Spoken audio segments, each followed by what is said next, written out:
وطور سینین وہذا البلد الامین۔ صدق اللہ العظیم۔ مسجد اقصی کی توہین گوارا کر لے، ساکھ کے حملے کو شاہین گوارا کر لے، جس کی آنکھوں میں نئی صبح کی تنویر نہ ہو، جس کے ماتھے پہ غموں سے کی تاریخ نہ ہو، جس کے ترکش میں عزائم کو کوئی تیر نہ ہو، جس کے ہونٹوں پہ روان نعرہ تکبیر نہ ہو، وہ دغاباز ہے، مکار ہے، ملعونی ہے، لعنت اس پر، وہ مسلمان نہیں صہیونی ہے۔ اللہ تبارک و تعالیٰ قرآن میں انجیر و زیتون کی قسم کھا رہے ہیں۔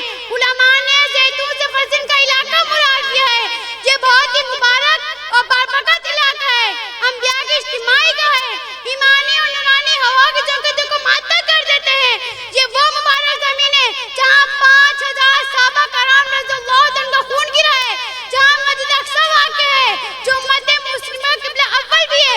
آج یہ مبارک زمین خون سے رنگین ہو چکی ہے، دن رات مسلمان بمباری جاری ہے، ہزاروں بچے شہید ہو چکے ہیں، کسی کو کفن بھی نصیب نہیں ہو رہا، کوئی پانی کو ترس رہا ہے، کوئی بچہ بابا بابا کی صدا لگا رہا ہے، کوئی زخمی ماں زخمی بچوں کو تسلی دینے کی کوشش کر رہی ہے، اور وہ سب مظلوم بے بسی کے عالم میں ہمیں پکار رہے ہیں۔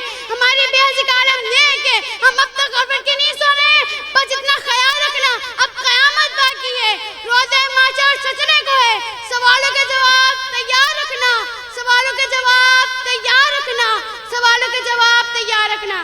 آخر میں اتنا کہوں گی، اٹھ شیر مجاہد ہوش میں آ، تعمیر خلافت پیدا کر، کیوں فرقے فرقے ہوتا ہے اب ایک جماعت پیدا کر تو بھی ترقی دنیا میں اسباب تجارت پیدا کر، قارون کی دولت ٹھکرا دے عثمان کی دولت پیدا کر، اسلام کا دم تو بڑھتا ہے کفار سے پھر کیوں ڈرتا ہے۔ ہمارے لیے بڑا